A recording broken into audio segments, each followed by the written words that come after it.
Vaticano II. Para Gerhard Ludwig Müller, el actual prefecto para la Congregación de la Doctrina y la Fe, la teología de la liberación comenzó en el Concilio Vaticano II. Él dice así: la teología de la liberación comenzó con el Concilio Vaticano II. Luego, aquí viene una pequeña historia, se me hizo muy interesante, se le llama el Pacto de las Catacumbas. Dice: el 16 de noviembre de 1965, unos 40 sacerdotes de la Iglesia Católica, estamos hablando de unos cuantos días o inmediatamente de que se terminó el Concilio Vaticano II. El 16 de noviembre de 1965, unos 40 sacerdotes de la Iglesia Católica, entre ellos varios obispos latinoamericanos que se encontraban en Roma participando en el Concilio Vaticano II, se reunieron en las catacumbas de Domitila para firmar un compromiso conocido como el Pacto de las Catacumbas. El documento ha sido considerado uno de los antecedentes de la teología de la liberación. En ese pacto ellos acordaban estar siempre del lado de los pobres y estar velando por los derechos de los más marginados. Y eso es como se le conoce el Pacto de las Catacumbas. Dice: a comienzos de las décadas de 1960, ya varios de aquí ya vivían, tendrían algunos 5 años, un año, qué sé yo. Eran pues unos bebés, algunos y otros, muchos, la mayoría todavía no nacían. A comienzos de la década de 1960 comienza a surgir el movimiento de comunidades eclesiales de base en la Iglesia Católica y también en la Iglesia Metodista y también en la Iglesia Luterana y en la Iglesia Presbiteriana. También esas iglesias protestantes tuvieron sus comunidades eclesiales de base, para que vean que también tenían ese sentido de trabajar en comunión o de trabajar en sinodalidad, es decir, en conjunto. Luego dice: la acción orientada a los desposeídos de Helder Camarena, también eso es otro trabajo y un gran impulsor de la teología de la liberación. Dice: la miseria es escandalosa, envilecedora, daña la imagen de Dios que hay en cada hombre.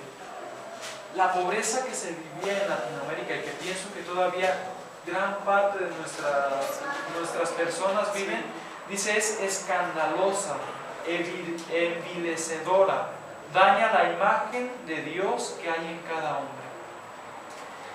En Argentina, vamos a ver un poco este movimiento aquí en Argentina, y que es aquí el país de nuestro actual pontífice. Dice: en 1960 en Argentina se fundó la cooperativa Fortín Olmos, que era por el sacerdote Arturo Paoli, en la localidad de Fortín Olmos, por eso era la cooperativa de Fortín Olmos.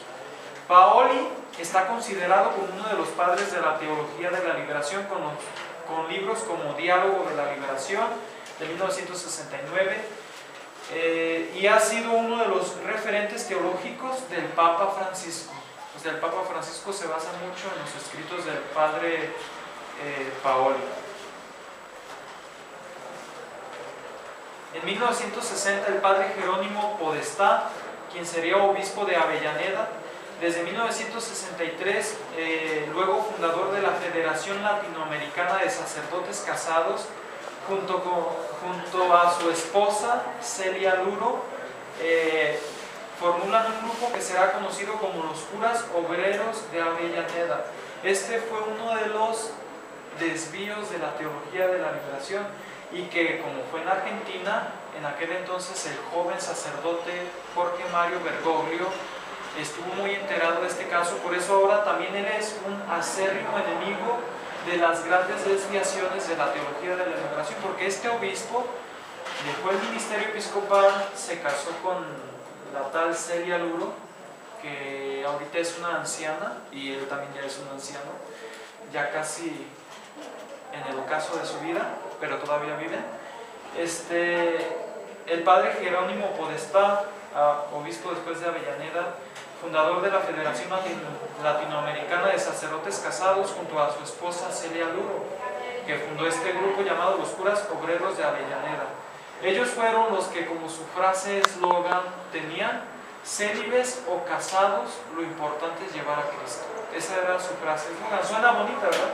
Pero ciertamente ahí atenta contra la vocación sacerdotal del celibato, ¿verdad? Entonces sí fue una gran desviación. Pero los sacerdotes ya no se pueden casar. No, pero Porque ellos, está casado con- exacto, pero ellos sí se casaron. Ahí fue la desviación. Movimiento, luego también en Argentina se dio el movimiento de sacerdotes para el tercer mundo. Fue fundado en 1967. Dice, del seno del movimiento de sacerdotes para el tercer mundo surgió en 1968 el movimiento de curas villeros. Movimiento de curas villeros. Por eso también hay una homilía muy interesante del cardenal, en aquel entonces el cardenal de Buenos Aires, Argentina, Bergoglio. Vi en YouTube, no me acuerdo dónde vi, pero una homilía donde él estaba en una misa de barrio y decía el cardenal Bergoglio así que Jesús era un villero, Jesús era de barrio, andaba en los barrios, andaba en las villas. Así buscan en YouTube o en algo esa homilía del cardenal Bergoglio. Y así dice, Jesús era un villero, por eso, y esto se dio en Argentina, surgió el movimiento de curas villeros. Dice, en muchos casos cercanos al peronismo, si se acuerdan quién fue Perón, ¿verdad? Sí. Un presidente de Argentina, junto con su esposa esta... Evita.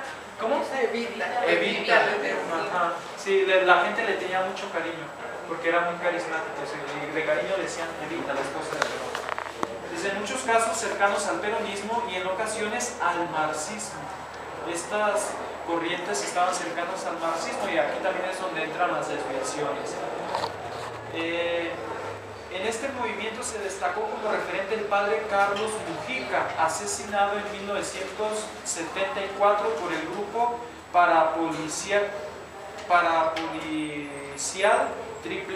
considerado como mártir por el movimiento.